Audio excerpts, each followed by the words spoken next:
Number 1. Fetzer was last seen in her home on Lafayette Road in Medina, Ohio on November 26, 1991. She left a note behind for her husband of 5 years, saying she was restless and was going to a local mall to window shop. She never returned. Fetzer's husband reported her missing. She took her purse and overcoat with her when she disappeared, but did left behind her clothes, medicine, checkbook and all her credit cards. She also left a load of laundry in the washing machine. Police found Fetzer's car, a blue 1985 Ford Tempo, locked and abandoned 25 miles from her home on the day after she was reported missing. It was parked on a gravel truck turnaround along an abandoned railroad line off State Route 83, just south of Lodi, Ohio, near the Wayne County line. There was no sign of Fetzer at the scene and no fingerprints, bloodstains or other clues inside the vehicle, which contained some of her belongings. Fetzer was having an extramarital affair with a married co-worker, Christopher J. Below, at the time of her disappearance. A photograph of him is posted with this case summary. He lived not far from where Fetzer's car was located. Below initially maintained his innocence in Fetzer's disappearance and stated he was at work when she was missing, but his alibi turned out to be false. He later confessed to shooting her with a .380 caliber pistol in his apartment in Medina. He said he disposed of her remains in a trash bin. Below pleaded guilty to attempted involuntary manslaughter in connection with Fetzer's case and was sentenced to 11 to 18 years in prison. Investigators believe he killed her because she wanted to end their relationship. He is considered a possible suspect in several murders and disappearances of young dark-haired women, including Heather Teague, Mary Kushto, Kristina Porco and Shaylene Farrell. He has not been charged in connection with any other cases, however, and it should be emphasized that only conjecture links him to these disappearances. Fetzer's remains have never been found. Number 2. Kristina was last seen leaving her family's residence in the Woodlake Villas condominium complex on Hilton Head Island, South Carolina on November 29, 1986. She had an argument with her mother during the evening hours about her curfew and left at 10:30 p.m. Kristina called a friend from a nearby phone booth afterwards and asked if she could spend the night. The friend's mother wouldn't let her, and Kristina said she was going to sleep by her apartment complex's pool. During the conversation she mentioned a taxi that kept passing her, driving slowly. Her friend went to the pool shortly thereafter, but only found Kristina's red sweater by the pool area. She has never been heard from again. Kristina's savings account has not been utilized since her 1986 disappearance. She did not have any extra cash or belongings with her at the time she vanished, and she left behind between $100 and $200 in a savings account. She was an average student at Hilton Head High School prior to her disappearance, and just before she went missing, she had finished a book report that was due the following week. She was auditioning for a part at a school musical group, and her mother doesn't believe she would have run away from home. Foul play is suspected in her case. Christopher J. Below is a possible suspect in Kristina's case and in several other murders and disappearances of young women, including Mary Kushto, Heather Teague and Shaylene Farrell. A photograph of him is posted with this case summary.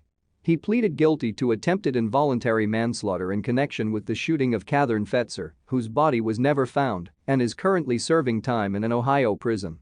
All of Below's suspected victims are dark-haired young women. One of Kristina's missing person flyers was found inside his home in Lodi, Ohio in 1992.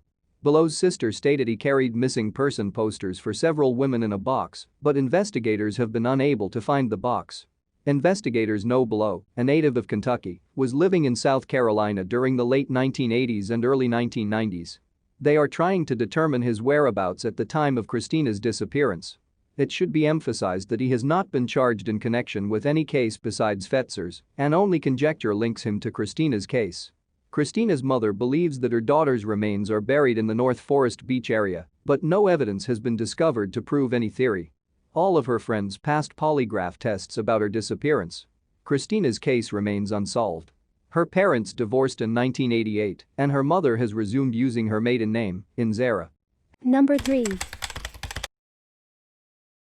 Mary was last seen at Cindy's Lounge in the 1000 block of Pennsylvania Avenue in St. Cloud, Florida, at approximately 1:30 a.m. on May 5, 1998. She got into an argument with her boyfriend, left the lounge, and has never been heard from again.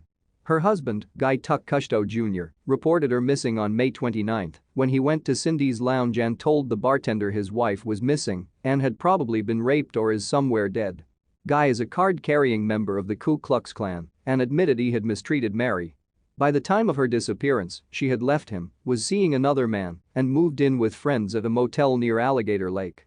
Guy passed a lie detector test and was cleared of involvement in Mary's disappearance. Investigators suspect Christopher J. Below was possibly involved in Mary's case. A photograph of him is posted with this case summary. He is a suspect in several murders and disappearances of young brunette women, including Shaylene Farrell, Kristina Porco and Heather Teague. Below pleaded guilty to attempted involuntary manslaughter in connection with the shooting of his mistress, Catherine Fetzer, whose body was never found. He is currently incarcerated in an Ohio prison. Below is known to have been in St. Cloud at the same time that Mary disappeared. It should be emphasized that he has not been charged in connection with any case other than Fetzer's, and only conjecture links him to Mary's case. Mary left behind her parents, her children and her first husband in Pennsylvania. She usually called them at least once every 3 weeks. Her family realized there was something wrong when she didn't call home during the week of her son's senior prom and high school graduation. Foul play is suspected in Mary's case due to the circumstances involved. Number 4. Farrell was last seen leaving her family's residence on Haverhill Drive in Piqua, Ohio, at approximately 10 a.m. on August 8, 1994. She planned to run a quick errand to buy a bottle of Lipton iced tea at the nearby Pick and Save grocery store in the 1500 block of Covington Avenue, where she had held a part-time job for the past 2 weeks. Farrell never returned home and has not been seen again. She was reported missing after she did not show up for her 7 p.m. shift at work. Her mother's silver 1981 Chevrolet Malibu, which she had been driving, was discovered abandoned in the parking lot of the Pick and Save on Route 36 in Piqua later in the day. There was no sign of her at the scene. She did not take any money, clothing, or identification when she disappeared. Prior to her disappearance, Farrell's mother had caught her smoking marijuana, and Farrell moved out of her parents' home and in with a friend as a result. She maintained very close contact with her family, however, and moved back in with them several weeks later.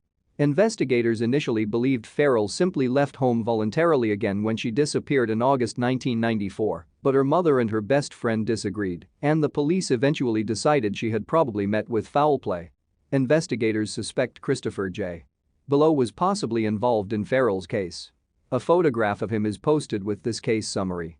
He is a suspect in several murders and disappearances of young women, including Mary Kushto, Kristina Porco and Heather Teague. Below pleaded guilty to attempted involuntary manslaughter in connection with the shooting of Catherine Fetzer, whose body was never found. He is currently incarcerated in an Ohio prison. It should be emphasized that he has not been charged in connection with any case other than Fetzer's, and only conjecture links him to Farrell's case. Farrell was a student at Piqua High School in 1994. She disappeared shortly before the start of her senior year. Her case remains unsolved. Number 5. Washington disappeared together with her granddaughter, Angelica Cassandra Livingston, from their home at Park Place Apartments on Comanche Trail in West Columbia, South Carolina home on June 10, 2006. Kenneth Andrew Lynch, Washington's live-in boyfriend, went missing with them, as did Washington's vehicle, a tan 2005 Ford Focus, with the South Carolina license plate number 682 set. A photograph of Lynch is posted with this case summary. Several days after Washington and Angelica disappeared, Lynch was cited for speeding in El Paso, Texas, while driving Washington's car. He was alone. Around that time, he withdrew all the money from his bank account using an ATM. In August 2006, Lynch was arrested in Seattle, Washington, while trying to cross the border into Canada in a bus. He was charged with grand larceny for stealing Washington's vehicle, which was parked near the bus stop with the license plate removed. Although he claimed Washington had given him the car prior to her disappearance, she had never allowed him to even drive it. After his arrest, Lynch refused to cooperate in the investigation into Washington and Angelica's disappearances. In September, a month after he was apprehended, investigators announced they believed Washington and Angelica were murdered, and their apartment was considered to be a crime scene. Angelica's blood was smeared on the apartment's carpet, some of it mixed with Lynch's blood. In June 2008, 2 years after Angelica and Washington disappeared, Lynch was charged with both their murders. Authorities had been considering filing charges since shortly after the females went missing, but delayed in hopes of getting more evidence. He was still incarcerated for the car theft when he was charged with murder. Physical evidence links Lynch to the disappearances. Washington and Angelica's relatives described Washington as a reliable church-going woman and devoted to her granddaughter. She slept on a mattress on the floor, and so Angelica could have a bed. They described Lynch as abusive. Washington allegedly told them he had turned her life into a hellhole. She had kept current on all her bills before her disappearance, but after June 2006, never paid another one. Lynch waived his right to a jury trial and was tried before a judge in the spring of 2012. In May, he was convicted of both murders and sentenced to life in prison. He could have faced the death penalty. Foul play is suspected in Washington and Angelica's cases due to the circumstances involved. Their bodies have never been found. Number 6. Peebles moved from Fort Worth, Texas to Albuquerque, New Mexico on May 5, 2006. She was temporarily residing with friends in the vicinity of the 2100 block of Herb Street Northeast when she disappeared on May 22, 2006. She left the home to go on a date with a man she'd met at the Flying Star Cafe, where she planned to start working the following week. She never returned and has never been heard from again. Her vehicle was later found abandoned. Peebles grew up in a middle-class Christian home in Fort Worth. Her parents stated she was molested by a distant relative as a toddler and raped by an acquaintance she was 14. She was initially a good student at Carter Riverside High School and active as a cheerleader, in drama and on the yearbook staff, but by her sophomore year she had begun abusing drugs and alcohol and dropped out of her extracurricular activities. When Peebles was 18, her parents put her in the Fort Worth Teen Challenge, a Christian residential drug and alcohol treatment facility for women. She stayed in the program for 21 months, graduated from cosmetology school and took a job at a beauty salon, but soon relapsed and began using a variety of illegal drugs. She was convicted of drug offenses twice and served 2 short jail sentences. Peebles was fired from her job at the salon after the second arrest, as her drug use had made her an unreliable employee. Her parents wanted her to return to rehab, but she decided to move to Albuquerque instead. She hoped to get a new start in life, make new and better friends, and stop her drug and alcohol abuse. After Peebles disappeared, there were sightings of her reported in the Albuquerque area. The witnesses reported Peebles was calling herself Mia and working as a prostitute for a pimp called AJ, who supplied her with crack cocaine. Police questioned AJ, whose real name is Donald Sears, after he was arrested in Bakersfield, California, and he said he'd never heard of Peebles. Her father made about 11 trips to Albuquerque, as well as Phoenix, Arizona and Las Vegas, Nevada, to search for her. The last credible sighting was in the fall of 2006, and her father thought she may have been sold to a pimp in another city. Peebles' father was killed in an accident in South Dakota in 2014. In his obituary, Peebles is listed as having survived him. Her case remains unsolved. Number 7. Rachelle was last seen in Paris, Tennessee on March 13, 2008. She was riding with her husband Paul in his gray 2000 Ford F-150 pickup truck at the time. The couple were having marital problems and she had moved out 2 months before, but they were trying to reconcile. At 9:33 a.m., an acquaintance called Rachel's cellular phone. Paul answered and seemed upset. The caller was unable to speak to Rachelle. At 10:20 a.m., a witness saw Paul at his home alone. He drove there, stayed only a few minutes, and then drove away again. Rachelle has never been heard from again.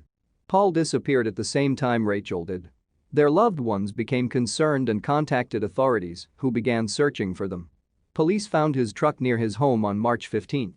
Rachelle's cellular phone, wallet and medication were inside it. On March 16, authorities located Paul's body in the woods off Briarpatch Lake Road, about 500 yards from his home and near where the truck had been recovered. He had shot himself. There was no sign of Rachelle at the scene, and an extensive search of the area turned up no indication of her whereabouts. Rachelle left behind a 13-year-old daughter, who is now living with her paternal grandmother. The daughter described Paul, her stepfather, as abusive and stated her mother loved her and would never have abandoned her. Authorities believe Rachelle was the victim of a murder-suicide at Paul's hands. Her body has never been recovered, however.